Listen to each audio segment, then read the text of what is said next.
Hello student, आज मैं लेके आया हूँ कंप्लीट आपका ह्यूमन रिसोर्स मैनेजमेंट का टॉपिक। कोई डाउट होगा तो मुझे कमेंट में बताइएगा। तो अगर हम HRM की कॉन्सेप्ट की बात करें तो ये क्या होता है, आपका एम्प्लॉइंग पीपल यानी लोगों को हायर करना है, उनको डेवलप करना है और जो भी रिसोर्स है उसको यूटिलाइज़ करना है, मेंटेन करना है और उनको कंपनसेशन देना है उनकी सर्विस के बदले। इसकी नेचर क्या है, ये परवेसिव है, यानी हर एक डिपार्टमेंट में देखने को मिलेगा आपको, चाहे मार्केटिंग हो, चाहे HR हो, चाहे फाइनेंस हो। ये पीपल ओरिएंटेड यानी लोगों को कनेक्ट करता है, लोगों को जोड़ता है। एक्शन यानी काम पे फोकस करता है, फ्यूचर के बारे में बताता है, डेवलप करता है यानी उनकी ग्रोथ के बारे में। इंटर डिसिप्लिन यानी ये आपको हर जगह मिलेगा, सोशोलॉजी का सब्जेक्ट हो, चाहे साइकोलॉजी को, चाहे मैनेजमेंट को, हर सब्जेक्ट में इसके प्रिंसिपल आपको देखने को मिलते हैं। ये कॉन्टीन्यूस यानी लगातार चलने वाला है। इंटीग्रेट यानी जोड़ता है एक दूसरे को। ये साइंस है एज वेल एज आर्ट, यानी ये एक सिस्टमेटिक है और ये आर्ट यानी लोगों से काम कराने की एक कला भी है। ये कॉम्प्रिहेंसिव फंक्शन है, मतलब ये हर एक एस्पेक्ट को कवर करता है, जैसे ट्रेनिंग, डेवलपमेंट, कंपनसेशन। इसके इम्पोर्टेंस अगर बात करें, ये फिल करता है ऑर्गेनाइजेशन की पोजीशन को, डेवलप करता है उनकी कॉम्पिटेंसी को। Optimum utilisation of human resource को, रिसोर्सेस जो भी ह्यूमन का उसको सही से यूटिलाइजेशन के बारे में बताता है। Efficient utilisation of other resources, satisfaction है आपका, इम्प्रूव करता है ऑर्गेनाइजेशन के परफॉर्मेंस को। इसके दो फंक्शन होते हैं, एक मैनेजरियल का मतलब होता है जहाँ पे प्लानिंग, ऑर्गेनाइजेशन, डायरेक्टिंग, कंट्रोलिंग, और दूसरा होता है ऑपरेटिव जो डेवलपमेंट के बारे में, डेवलपमेंट करना है, मेंटेनेंस, इंटीग्रेशन सारा इसी में आता है। तीसरा है एडवाइजरी। इसके कुछ चैलेंजेस हैं, देख लेने यहाँ पे। अगला टॉपिक आपका HR प्लानिंग। ये क्या है, एक ऐसा प्रोसेस है जो इंश्योर करता है कि right number and kind of people यानी सही टाइम पे सही लोगों को हायर करना और सही प्लेस पे, और जो क्या हो कैपेबल हो। इसके नेचर की अगर हम बात करें, ये क्या है, एक कॉन्टीन्यूस प्रोसेस है। ये एलिमिनेट करता है gap between demand and supply को, position to be filled and. इसका ऑब्जेक्टिव क्या है, ये optimum use of existing HR की बात करता है, फोरकास्ट करता है फ्यूचर रिक्वायरमेंट के बारे में, असेस करता है शॉर्टेज एंड सरप्लस के बारे में, एंटिसिपेट करता है इम्पैक्ट ऑफ टेक्नोलॉजी का जॉब को। इसके प्रोसेस क्या है, सबसे पहले हम करंट हमारे पास क्या क्या है, फिर फोरकास्ट करेंगे कितना हमको ज़रूरत है डिमांड एंड सप्लाई की, फिर एस्टिमेट लगाएंगे, फिर फार्मूला अप्लाई करेंगे, फिर डिटरमाइन करेंगे जॉब रिक्वायरमेंट की, फिर प्लान करेंगे, फिर मॉनिटर, फिर कंट्रोल एंड फीडबैक। HR की कुछ टेक्निक जो है आपका स्टैटिकल टेक्निक है, रेशियो, ट्रेंड, इकोनोमेट्रिक मॉडल है आपका, regression analysis, Burkes Smith model, Delphi technique, ये सारे मार्को एनालिसिस में करंट के बेस पे फ्यूचर को एनालाइज करना। अगला टॉपिक आपका है रिक्रूटमेंट। यानी यहाँ पे क्या करते हैं, सर्च करते हैं प्रोस्पेक्टिव एम्प्लॉय को, स्टिमुलेट करते हैं, इंकरेज करते हैं कि वो अप्लाई यानी जॉब के लिए अप्लाई करें। इसके फीचर क्या है, सर्च करना, ट्रैक करना, ये सिलेक्शन है, ये एक प्रोसेस है, लिंक करता है एक्टिविटी को परवेजिव। इसके फैक्टर देख लेना है यहाँ पे, इसके प्रोसेस, इसके सोर्सेस क्या हो सकते हैं, दो होते हैं, इंटरनल और एक्सटर्नल। इंटरनल क्या है, promotion, transfer, recruitment formal employ से यानी जो काम कर चुके हैं, एम्प्लॉय के रेफरेंस या डिमोशन। एक्सटर्नल गवर्नमेंट का जो भी डेटा है, एडवर्टाइज से, गेट रिक्रूटमेंट से, पर्सनल कंसल्टेंट से, एम्प्लॉयमेंट से, कैंपस से, कॉन्ट्रैक्टर्स, वॉक इंटरव्यू, ये सारे के सारे क्या है, एक्सटर्नल। अगला आता है सिलेक्शन। ये क्या करता है, choose people by obtaining and assess करना इंफॉर्मेशन अबाउट द एप्लीकेशन। ध्यान देना, रिक्रूटमेंट जो एक पॉजिटिव प्रोसेस होता है, जबकि सिलेक्शन क्या होता है, एक निगेटिव प्रोसेस होता है। इसके इम्पोर्टेंट देख लेना यहाँ पे, फैक्टर, प्रोसेस, इसके कुछ टिप्स और इंटेलिजेंस जहाँ पे माइंड का टेस्ट करते हैं, एप्टीट्यूड, पोटेंशियल, पर्सनालिटी, ट्रेड की प्रोफेंसीज क्या है, इंटरेस्ट क्या है, सिमुलेशन क्या है, ग्राफोलॉजी यानी लिख कर, हैंड राइटिंग, इंटीग्रिटी। और कुछ इंटरव्यू के टाइप है, नॉन डायरेक्टिव का मतलब कि जो अनस्ट्रक्चर है, कुछ भी हो सकता है। डायरेक्टिव जो स्ट्रक्चर है, प्री डिटरमाइंड है। सेमी स्ट्रक्चर, कुछ उसमें स्ट्रक्चर, कुछ अनस्ट्रक्चर है। सिचुएशन के बेस पे, बिहेवियर या फिर स्ट्रेस के बेस पे।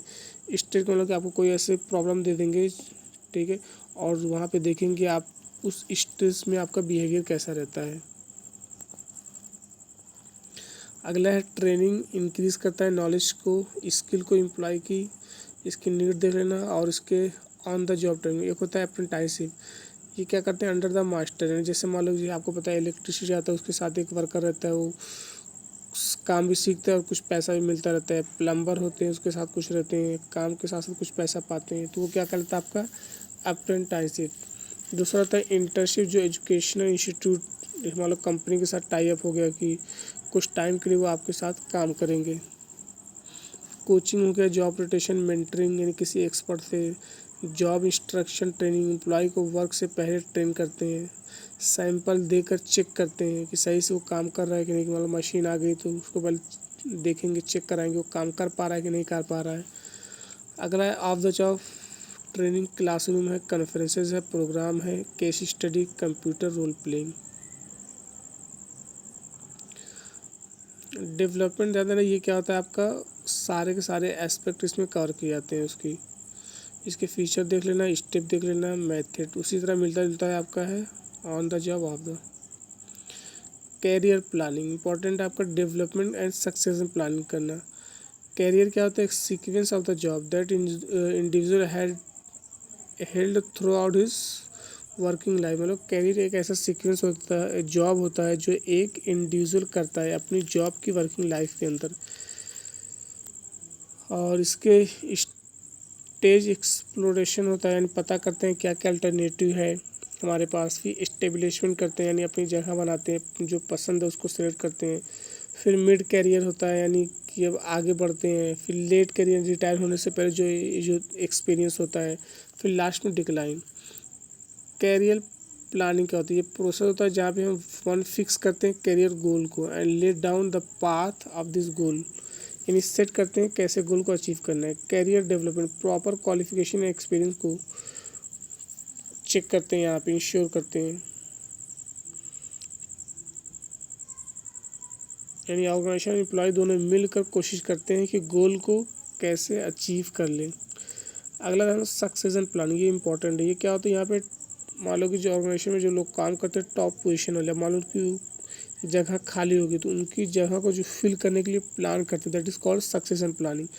यहाँ पे लिखा हुआ है कि वैकेंट फिल करते हैं सक्सेशन प्लानिंग, यानी ये अंदर के लोग को ही ऊपर की पोजीशन फिल कर सकते हैं या फिर बाहर से भी हायर कर सकते हैं।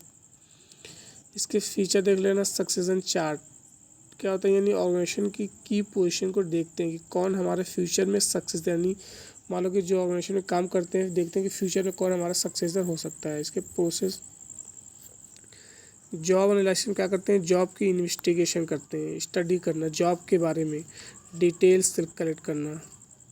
जॉब डिस्क्रिप्शन में जॉब का title, location, role, salary, responsibility, duties ये सारे आते हैं। जॉब स्पेसिफिकेशन जो होती है जॉब करने वाले इंसान से होती है, उसकी स्किल, उसकी physical demand, knowledge. Job evaluation क्या करते हैं, जॉब की वर्थ को जानते हैं अलग अलग जॉब में। इसके फीचर देख लेना। प्रोसेस है। मेथड इसमें दो होते हैं method evaluation, non quantitative method और दूसरा होता है क्वांटिटेटिव मेथड। नॉन क्वांटिटेटिव में दो होते हैं, रैंकिंग एंड ग्रेडिंग।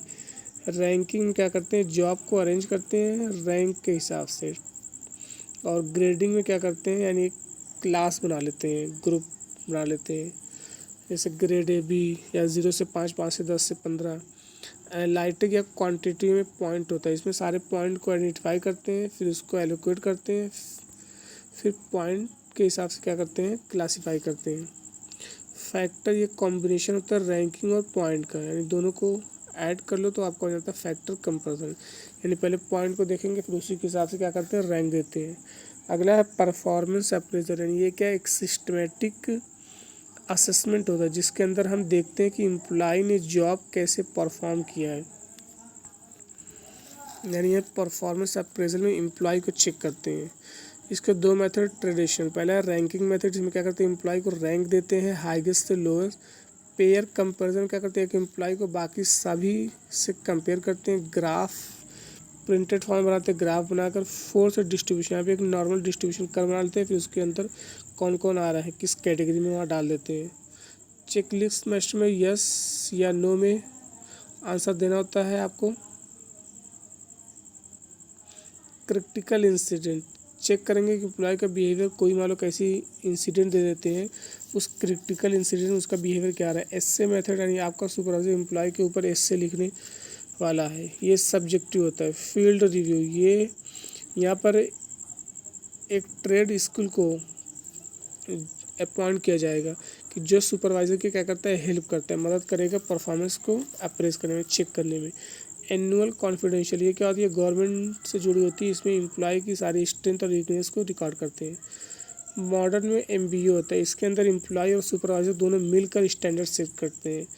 बार्स में क्या होता है, इंडिविजुअल के परफॉर्मेंस के बिहेवियर के बेस पर ट्रेन करते हैं। असेसमेंट में क्या करते हैं, एम्प्लॉय को असेसमेंट सेंटर भेजते हैं, वहाँ पर एक्सपर्ट असेस करते हैं डिफरेंट टेक्निक्स से, जैसे मतलब case study, simulation, exercise, transaction analysis.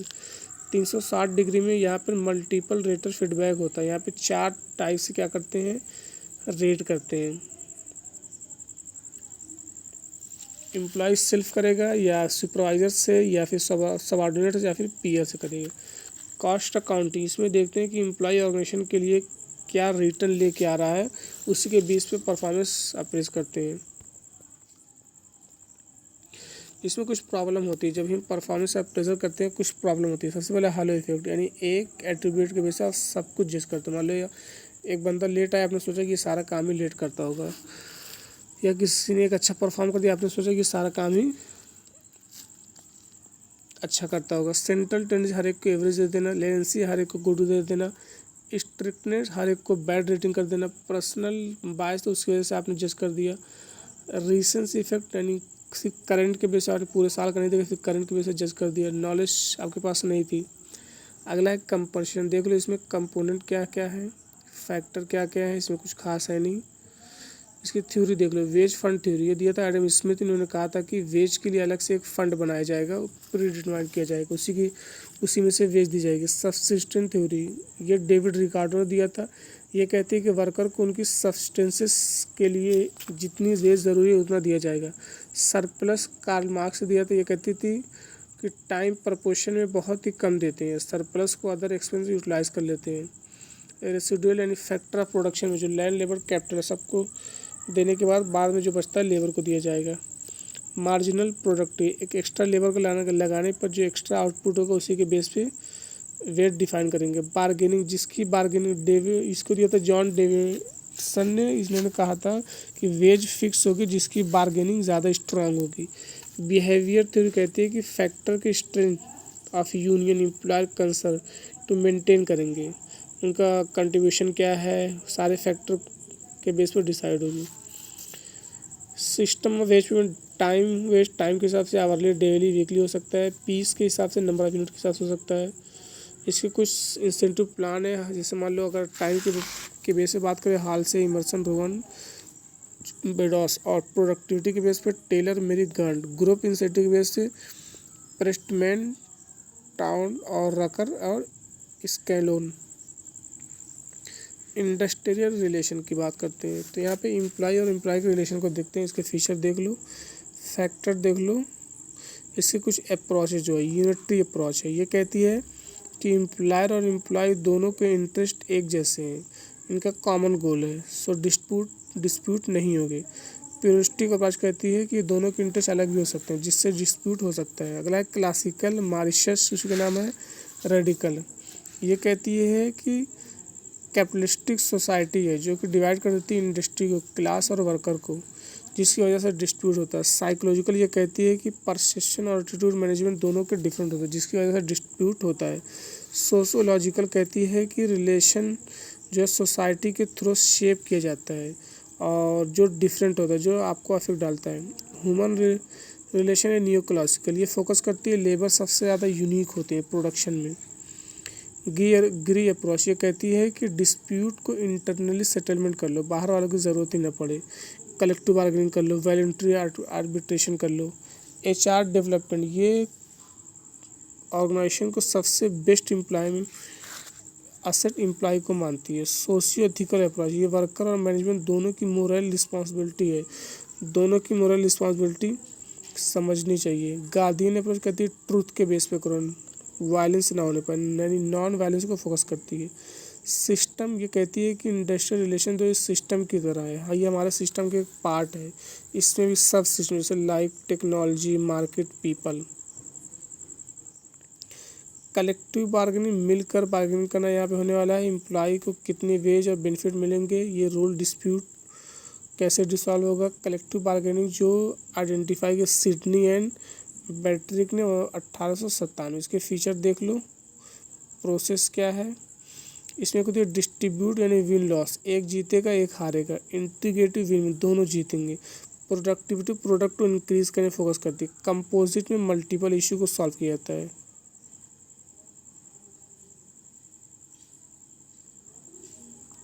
अगला वर्कर पार्टिसिपेशन ऑफ मैनेजमेंट, यानी वर्कर को आप जो आपके नॉन मैनेजरल वर्कर उनको भी आप डिसीजन मेकिंग में पार्टिसिपेट करवाओगे। और ये आपका इंडिया में 1920 में आया था, जब महात्मा गांधी ने सजेस्ट किया था। रॉयल कमीशन आई थी 1929 में। इंडस्ट्रियल डिस्प्यूट 1947 में। इंडस्ट्रियल पॉलिसी 1948 में। और आर्टिकल 43A 1975 में जो आपका DPSP आया था। ये तो इन्होंने भी worker participation in management focus किया था। तो ये कंप्लीट आपका इशारे में कोई डाउट हो तो मुझे कमेंट में बता दीजिएगा।